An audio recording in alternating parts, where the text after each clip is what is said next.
Bonjour, comment allez-vous?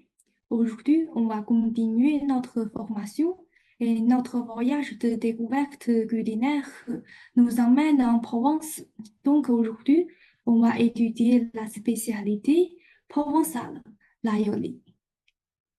Avant de commencer, rappelons quelques verbes essentiels de la cuisine.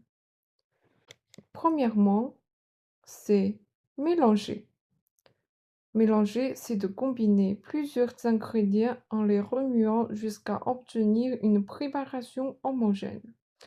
Exemple, mélanger la farine et le sucre dans un grand bol jusqu'à obtenir une pâte lisse.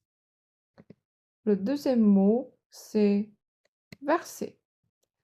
C'est de faire couler un liquide ou une préparation d'un récipient à un autre. Exemple, verser le lait chaud sur le chocolat pour le faire fondre. Le troisième mot, c'est couper. Couper, c'est de diviser un aliment en morceaux à l'aide d'un couteau. Exemple, couper les carottes en rondelles fines avant de les faire cuire. Le quatrième mot, c'est éplucher. C'est de retirer la peau ou l'enveloppe extérieure d'un fruit ou d'un légume. Exemple, éplucher les pommes de terre avant de les faire bouillir. Le cinquième mot, c'est écraser. C'est de réduire un aliment en purée ou en petits morceaux en appuyant dessus.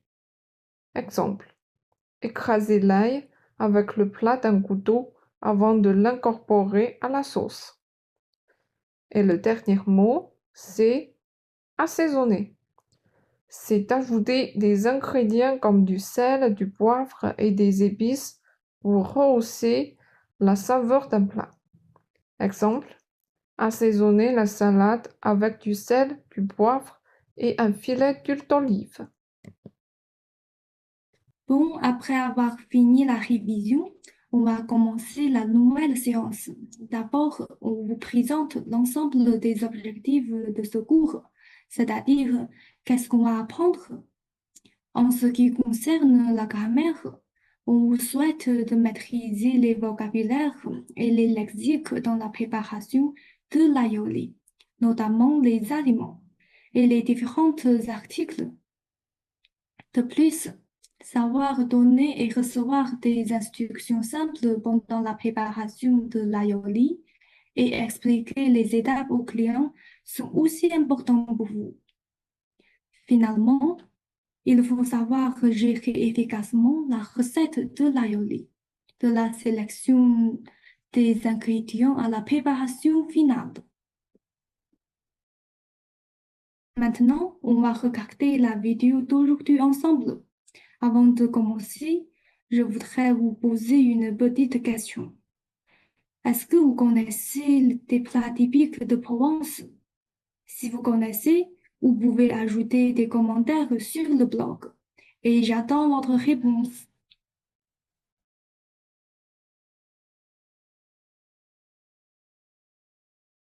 La vidéo est finie. Qu'en pensez-vous? Je pense que vous avez vu beaucoup d'aliments pour préparer l'aioli. Maintenant, on va regarder ensemble ces termes. D'abord, du poisson, comme le thon et le saumon. De la morue, c'est un type de poisson. Les artichauts, il s'agit d'un légume. Les oliviers, c'est un arbre d'olive. Et vous pouvez regarder la photo d'olive ici. De l'huile d'olive, c'est un produit fabriqué par les olives.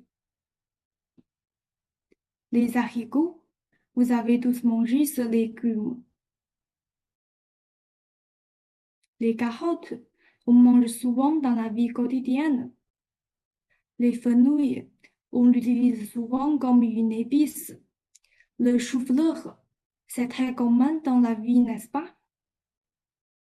Les radis. Veuillez attention aux différences entre les carottes et les radis. Ce sont deux espèces. Ensuite, on voit un jaune d'œuf et les œufs durs. Un œuf est généralement composé de deux parties, le blanc d'œuf et le jaune, n'est-ce pas? Lorsque nous cuisinons les œufs crus, nous obtenons les œufs durs.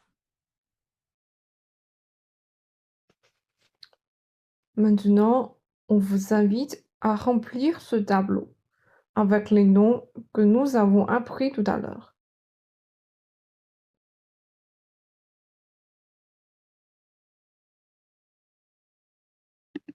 Si vous avez terminé, nous pouvons voir les corrections ensemble.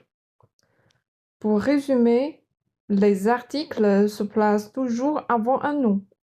En français, les noms sont presque toujours précédés d'un déterminant qui indique le genre, masculin ou féminin, et le nombre, singulier ou pluriel, de ce nom. Les déterminants les plus utilisés sont les articles. Parmi les autres déterminants, on trouve notamment les adjectifs possessifs et les adjectifs démonstratifs. On compte 3 types d'articles en français. Les articles définis, y compris le, la, les articles indéfinis comme un, une et des, et les articles partitifs, y compris du, de la et des.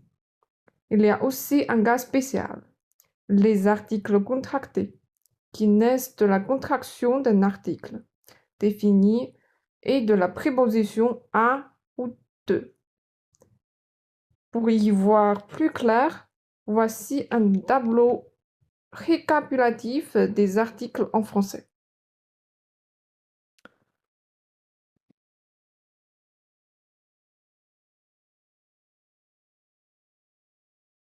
Donc, pour aller plus loin, je vous invite à réfléchir sur la question suivante. Dans la partie de reportage, Jean-Benoît est-il content de la récolte des olives? Pourquoi? Et n'oubliez pas de remplir le quiz dans le blog.